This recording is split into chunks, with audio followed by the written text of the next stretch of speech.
नमस्कार, रोजाना खबर में आप सभी का हार्दिक स्वागत है। भारत में शिक्षा जगत के इतिहास में एक बड़ा बदलाव किया गया है। देश के बड़े वैज्ञानिक डॉक्टर कस्तूरी रंगन की अध्यक्षता में नई शिक्षा नीति बनी थी, जिसको मोदी सरकार ने लागू ही नहीं किया, बल्कि जमीनी स्तर पर उसे लागू करने के लिए, उसके लिए इम्प्लीमेंटेशन के लिए तमाम नीतियां और रणनीति बनाई जा रही है। देश में शिक्षा के जगत में ये बड़ा बदलाव माना जा रहा है। सबसे बड़ी बात यह है कि इससे तमाम उन बच्चों को फायदा होगा जो देश की शिक्षा व्यवस्था से लगातार 3 दशक से परेशान थे। मोदी सरकार वर्ष 2022 में नई शिक्षा नीति का शुभारंभ कर चुकी है। इस शिक्षा नीति के तहत बहुत सारे क्षेत्र में छूट और अत्यधिक लाभ देने की कोशिश की गई है, जिसमें छात्रों की पढ़ाई का बोझ कम होगा। छात्र रट्टा मार पढ़ाई न करके कुछ सीखने योग्य पढ़ाई करेंगे, भारत के विकास में महत्वपूर्ण भूमिका निभाएंगे। एजुकेशन पॉलिसी, जो नई एजुकेशन पॉलिसी बनी है, उसके तहत देश में कई ऐसे बदलाव किए गए हैं जो आने वाले समय में दूरगामी परिणाम देंगे। सबसे बड़ी बात यह है कि नई शिक्षा नीति के तहत 2030 तक स्कूली शिक्षा में 100% GR के तहत पूर्व विद्यालय से माध्यमिक विद्यालय तक शिक्षा का सार्वभौमिक विकास किया जाएगा। सबसे बड़ी बात यह है कि 10+2 के पैटर्न को खारिज करते हुए 5+3+3+4 के पैटर्न को फॉलो किया जा रहा है। इन तमाम मुद्दों पर बात करने के लिए रोजाना खबर की वरिष्ठ संवाददाता शीतल गहलोत ने इस्माइल डिग्री कॉलेज की पूर्व एसोसिएट प्रोफेसर व संघ विभाग की कार्यवाहिका डॉक्टर वेद प्रभा त्यागी से खास बातचीत की। आइए सुनते हैं कि नई शिक्षा नीति पर डॉक्टर वेद प्रभा त्यागी ने क्या कहा। नमस्कार, रोजाना खबर पहली वार्ता में मैं शीतल गहलोत आप सभी का स्वागत करती हूँ। कहते हैं किसी देश में यदि आप कोई बड़ा बदलाव करना चाहते हैं तो सबसे पहले उसकी शिक्षा व्यवस्था को बदल दीजिए। लगभग 34 वर्षों बाद भारत में नई शिक्षा नीति की घोषणा हुई है और सरकार ने अपनी नई शिक्षा नीति में लगभग सारे मेजर क्रिटिसिज्म के पॉइंट्स को एड्रेस करने की कोशिश की है। इस तरह सरकार एक रेवोल्यूशनरी चेंज हमारे एजुकेशन सिस्टम में लेकर आई है। सरकार ने जीडीपी का 6% नई शिक्षा नीति पर खर्च करने की घोषणा की है। अब तक भारत की स्कूली शिक्षा 10+2 के फॉर्मेट पर काम करती थी, परंतु नई शिक्षा नीति के तहत इसमें 5+3+3+4 के फॉर्मेट पर बदलाव कर दिया गया है, जिसके अंतर्गत स्कूल के पहले 5 साल की पढ़ाई फाउंडेशन स्टेज के तहत कराई जाएगी। यानी कि अब से education system western development countries के ज्यादा सिमिलर हो जाएगा। शुरू के 5 साल में छात्रों की मजबूत नींव के लिए सरकार प्रयासरत रहेगी। इसमें प्री प्राइमरी के 3 साल और पहली और दूसरी कक्षा का एक वर्ष शामिल किया जाएगा और इसका करिकुलम NCERT द्वारा तैयार किया जाएगा। इसके अतिरिक्त छोटे बच्चों को खेलकूद और अन्य गतिविधियों के साथ अनुशासित और संस्कारित करने का प्रयास किया जाएगा।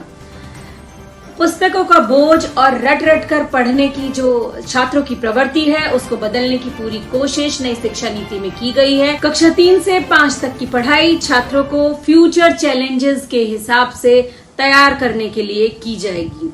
इस प्रक्रिया में बच्चों को मैथ्स, आर्ट, साइंस, संस्कृत और ह्यूमैनिटीज जैसे विषयों से परिचित कराने का सरकार का पूरा प्रयास रहेगा। 3 साल के मिडिल स्टेज में 6 से 8 तक की पढ़ाई कराई जाएगी। इसमें कक्षा 6 से बच्चे वोकेशनल एजुकेशन के साथ साथ कंप्यूटर कोडिंग जैसे विषय सीख सकेंगे। अपने पसंदीदा विषय की थ्योरी के साथ साथ अगर आप प्रैक्टिकल नॉलेज भी करना चाहते हैं तो विषय से जुड़ी हुई इंटर्नशिप किसी भी कंपनी में कर सकते हैं। अभी तक 9th स्टैंडर्ड से स्कूलों में स्ट्रीमिंग सिस्टम हुआ करता था। सरकार ने अब इस स्ट्रीम सिस्टम को पूरी तरह से खत्म कर दिया है। मतलब अब आर्ट्स के साथ साथ फिजिक्स, मैथ्स के साथ ज्योग्राफी या कोई भी हिस्ट्री या उसके साथ अपने मन के हिसाब से आप कोई भी सब्जेक्ट चूज करके पढ़ सकते हैं। Means now the students have more flexibility to choose their subjects. अब से 9वीं से 12वीं तक की कक्षा से पढ़ाई का जो बोर्ड का प्रेशर था उसे खत्म करके सेमेस्टर के आधार पर पढ़ाई कराई जाएगी। साल में 2 सेमेस्टर होंगे और दोनों सेमेस्टर के मार्क्स ऐड करके स्टूडेंट्स का 360 डिग्री एनालिसिस करके रिपोर्ट कार्ड बनाया जाएगा। छात्र खुद को मार्क्स देंगे, उनके मेट्स उन्हें मार्क्स देंगे और टीचर्स उनके शैक्षणिक प्रदर्शन, व्यवहार और उनकी मानसिक क्षमताओं के आधार पर उन्हें मार्क्स देंगे। 5वीं तक की जो पढ़ाई है वो कि मातृभाषा, राष्ट्रीय भाषा और स्थानीय भाषा में कराई जाएगी। अंग्रेजी में पढ़ाई का कोई कंपल्शन नहीं होगा। अंग्रेजी मात्र एक विषय के तौर पर पढ़ाई जाएगी। कुल मिलाकर देश की शिक्षा व्यवस्था ऐसी बनाने की योजना की जा रही है जहां स्टूडेंट हर एंगल से नॉलेज कलेक्ट करके देश के लिए नए नए इन्वेंशंस करेंगे। इसे ठीक तरीके से लागू करना सरकार के लिए सबसे बड़ा चैलेंज रहेगा। नई शिक्षा नीति पर और अधिक चर्चा करने के लिए हमारे कार्यक्रम में हमने आमंत्रित किया है अपनी खास मेहमान, स्माइल डिग्री कॉलेज की एसोसिएट प्रोफेसर सेवानिवृत्त डॉक्टर वेद प्रभा त्यागी जी को। मैम, आपका हमारे कार्यक्रम में बहुत बहुत स्वागत है। धन्यवाद। कर्नाटक देश का पहला राज्य है जहां पर नई शिक्षा नीति लागू की गई है। इसके अलावा मध्य प्रदेश में भी नई शिक्षा नीति लागू की गई है। 2022 से योगी सरकार ने भी उत्तर प्रदेश में नई शिक्षा नीति लागू करने की घोषणा की है। तो इस नई शिक्षा नीति लागू होने से देश में किस प्रकार का परिवर्तन आप होते हुए देखते हैं? इस नीति के कारण आने वाले समय में स्कूल और कॉलेज में काफी बदलाव नजर आने वाले हैं और 2030 तक स्कूली शिक्षा से लेकर प्री स्कूल से लेकर सेकेंडरी स्कूल तक शिक्षा का सार्वभौमिकरण हो जाएगा।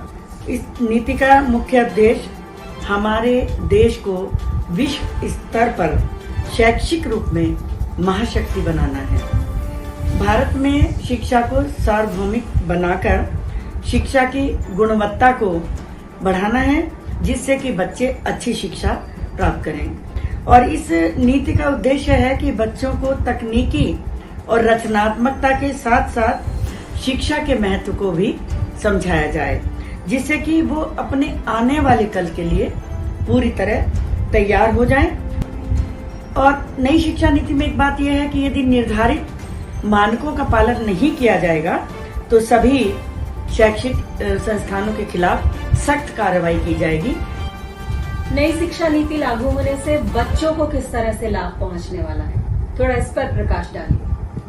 इस नीति से सबसे बड़ा लाभ बच्चों को होने वाला है कि देश के प्रत्येक बच्चे की क्षमता की पहचान होगी। प्रत्येक विषय को एक अतिरिक्त पाठ्यक्रम के बजाय एक पाठ्यक्रम के रूप में माना जाएगा जिसमें योग, खेल, संगीत, नृत्य, मूर्तिकला आदि सभी शामिल हैं। शारीरिक शिक्षा को पाठ्यक्रम में शामिल किया जाएगा और व्यावसायिक और शैक्षणिक दोनों क्षमताओं को विकसित करने का अवसर बच्चों को मिलेगा और छात्रों द्वारा की जाने वाली पढ़ाई व्यर्थ नहीं जाएगी। जैसे कि हम देखते हैं ग्रेजुएट कोर्स जो है उसमें अगर कोई छात्र 1 वर्ष की पढ़ाई करेगा तो उसको प्रमाण पत्र दिया जाएगा, 2 वर्ष की पढ़ाई करेगा तो फिर उसको डिप्लोमा दे दिया जाएगा और 3 वर्ष की करने पर उसको डिग्री प्राप्त हो जाएगी और अगर वो 4 वर्ष की पूरी करता है तो रिसर्च के साथ उसको बैचलर की डिग्री दी जाएगी। और पाठ्य पुस्तकों पर निर्भरता कम होगी। प्रारंभिक शिक्षा मातृभाषा में होने के कारण बच्चों की जो मातृभाषा है वो मजबूत होगी और जब पकड़ मातृभाषा पर बनती है बच्चे की तो अन्य भाषाओं को भी सीखने में उसको आसानी होती है। और इसका एक बड़ा लाभ ये भी होगा कि मातृभाषा पर विश्वास बढ़ेगा, सीखने के प्रति आकर्षण बढ़ेगा क्योंकि अभी हम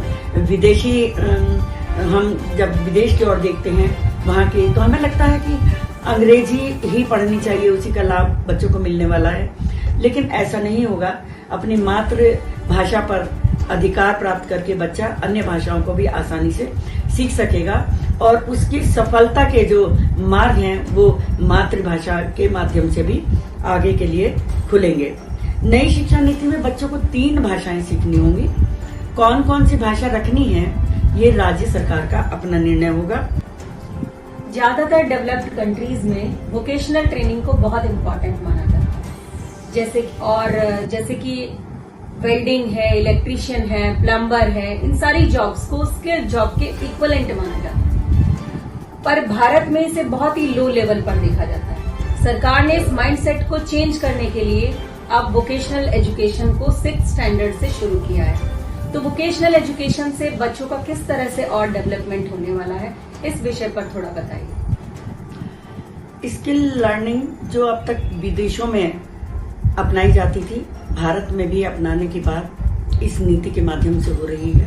व्यावसायिक प्रशिक्षण 6ठी कक्षा से ही आरंभ हो जाएगा, तो इससे बच्चे की क्षमता की पहचान हो जाएगी और आगे चलकर अपनी क्षमता के अनुसार ही बच्चा अपने इच्छित क्षेत्र में वो अपना विकास कर पाएगा।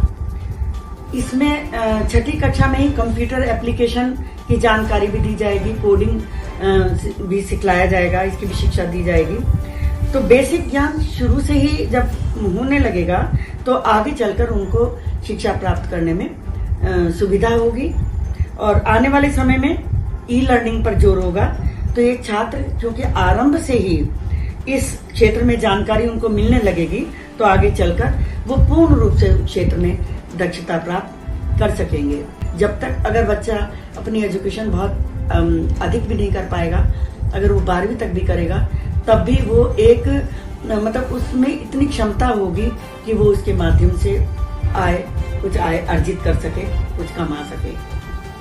अंत में सरकार संपूर्ण विकल्पों से परिपूर्ण शिक्षा का मसौदा लेकर आ रही है, पर चैलेंजिंग काम ये रहेगा कि सरकार जमीनी स्तर पर इसको कैसे लागू करेगी। ये सबसे बड़ा चैलेंज है गवर्नमेंट के लिए। तो इसके लिए आपके क्या सुझाव रहेंगे? जमीनी स्तर पर लागू करने के लिए मुझे लगता है कि सबसे पहले तो माता पिता की मानसिकता तैयार करनी होगी। अभी तक जो ये मानसिकता है कि अगर हम इंग्लिश मीडियम में बच्चों को पढ़ाएंगे तो हमारे बच्चे अधिक योग्य होंगे, वो कॉम्पिटिटिव एग्जाम में ज्यादा क्वालिफाई कर पाएंगे, ये हमारी सोच है। तो उनको समझना पड़ेगा कि ऐसा नहीं है। यदि इस नीति के अनुसार भी उनके बच्चे यदि शिक्षा प्राप्त करते हैं तो उनके विकास में कहीं कोई बाधा आने वाली नहीं है। दूसरा, मुझे लगता है कि जो शिक्षा संस्थान हैं उनको भी इस नीति को अच्छी तरह जानने, समझने और लागू करने की आवश्यकता है। आप हमारे कार्यक्रम में आई, आपका बहुत बहुत हमारे चैनल की ओर से धन्यवाद। तो ये थी हमारे आज के कार्यक्रम की खास मेहमान। अगली बार फिर किसी नई शख्सियत के साथ आपसे रूबरू होंगे। तब तक के लिए हमें आज्ञा दीजिए। हमारा ये कार्यक्रम आपको कैसा लगा हमें कमेंट सेक्शन में जाकर अवश्य बताएं। तब तक के लिए अपना ख्याल रखिए, खुश रहिए, स्वस्थ रहिए, मस्त रहिए। धन्यवाद।